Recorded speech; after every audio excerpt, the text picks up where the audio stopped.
Hey guys, and welcome back to another video. So in this video, what I want to do is I want to answer a question that I've been getting a lot this week, and that is, natural hair is so confusing. What do I do? Where do I start?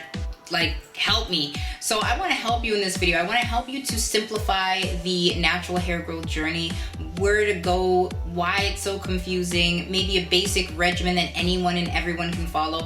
What this video is just really helping you to structure your journey in order for you to get the most amazing benefits that you can get, growing longer, stronger, healthier hair quickly. So with that being said, let's get into it.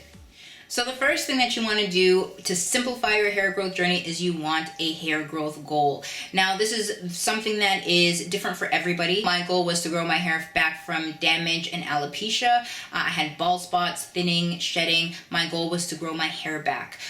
What I would do on my hair growth journey would be different because my goal is different. There are so many other goals out there. Some people have relaxed hair and they want to get rid of the relaxed hair and they just want to go all natural. They want to embrace their natural hair. They want to experiment with it, style it. That is an awesome goal. If one of your goals is to grow your hair faster, maybe you have natural hair and you just want it to grow faster and thicker and stronger, that is a different goal. If you want bum length hair, that's a goal. But maybe your goal was just to get away from chemicals and you didn't care about your natural hair. You weren't trying to make a statement or be on a natural hair journey. You just didn't want to put chemicals on your scalp, and you don't care if you put on wigs and weaves.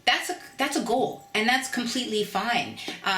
Everybody's journey is different, and I want you to know that whatever your goal is, you can find people who are on that similar journey who you can connect with. With that being said, you want to make sure that the person who you're following actually already achieved the goal, because that way you know what to do moving forward. So it's more risky when you start a journey with somebody who's also starting a journey, because they are going to learn things about their hair and they're going to drag you through it. So you want to try and make sure that you are following somebody who's already accomplished their goal. And it doesn't matter if they've accomplished it and now they had a setback. Look at the part that they accomplished it. Be confident that they accomplished it. Do what they did to accomplish that goal, and then avoid the setbacks. Also, another huge factor that you want to take into consideration when you're on your hair growth journey is you want to make sure that you are following somebody with similar hair as you. I have 4B, 4C hair, and I know a lot of people can relate to the 4B, 4C texture, and that is why they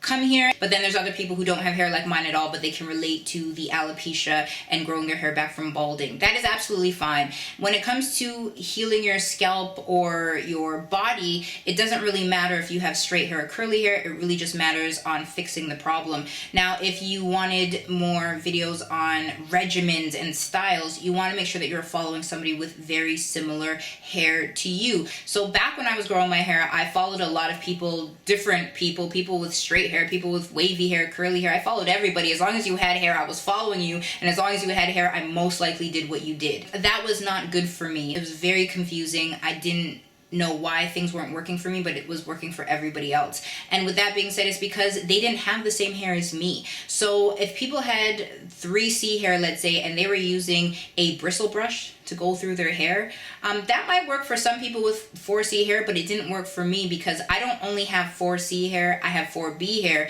And not only do I have 4B, 4C hair, I have a lot of hair, but my strands are very thin. So when I followed people moving forward on my hair growth journey, I followed people with fine hair and fragile hair and delicate hair because they did different things, they used different products, they used different tools.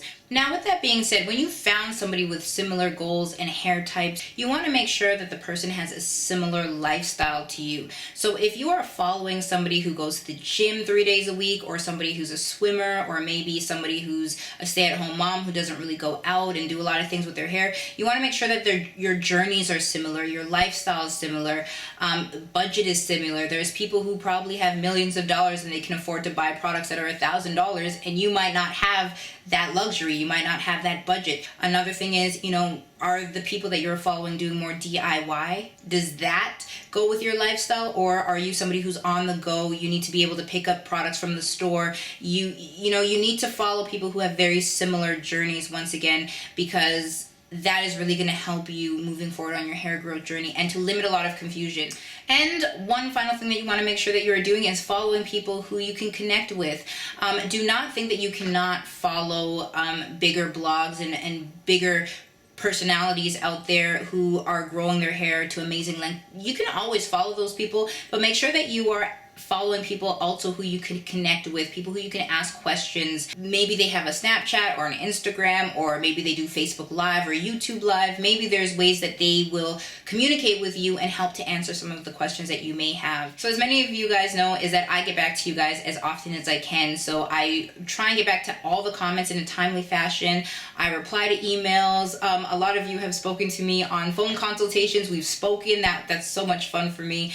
I have books that you guys can go and read, a website that has a lot of information. I try to make myself as available for you as I can because I know how difficult a hair journey can be. I definitely know how difficult and stressful growing your hair back from alopecia and hair loss and shedding can be. So I try and make myself available to you because I didn't have that when I was growing my hair back. So if you ever need me, contact me in whatever ways you can. Contact me and I will do my best to help you.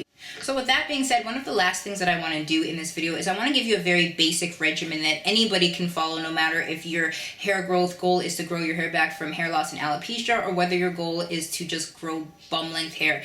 There are very basic things that you want to make sure that you're doing in every hair growth regimen, on every hair growth journey, because they need to be done. So one thing that needs to be done is you need to wash your hair. So you need a shampoo. It doesn't matter if it's DIY or store-bought all-natural shampoo. You want to make sure that you're keeping your scalp clean.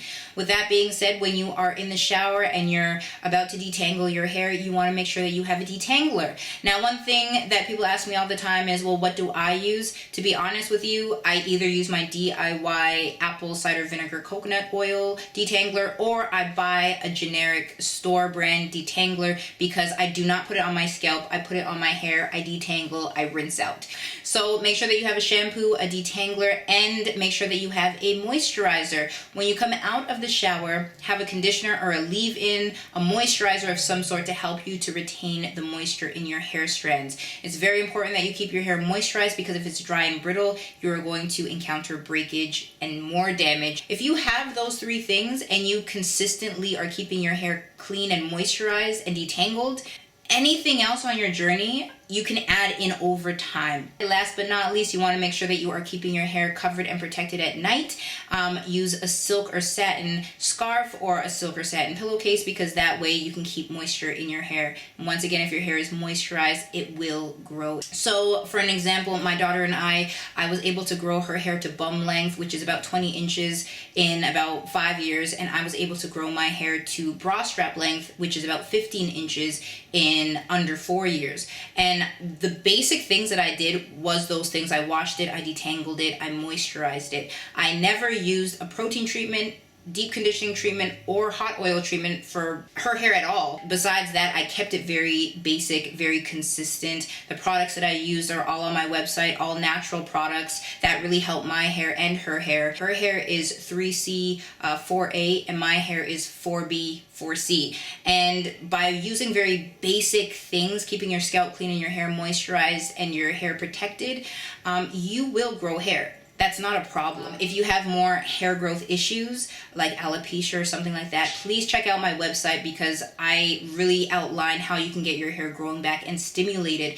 If you are using these basic principles and your hair is still very dry and brittle, I actually wrote a hair growth book that answers a lot of those questions. Why is your hair still dry and brittle even though you do this or even though you do that? I try to give as much information on my website and in the book as possible so that you guys are not confused. I try to make these videos so that you guys are not confused, but if you still are confused, feel free to connect with me. So with that being said, please subscribe to this channel because I'm here to help and support and encourage you. If this video was helpful in any way, give it a thumbs up. If you guys have not connected with me on Facebook, go connect with me on Facebook. That is how I'm staying connected with you 2017. Follow me on Instagram. But most importantly, guys, thank you so much for watching another one of my videos. Don't be a stranger. Let's stay connected, and I will see you soon. Bye, guys.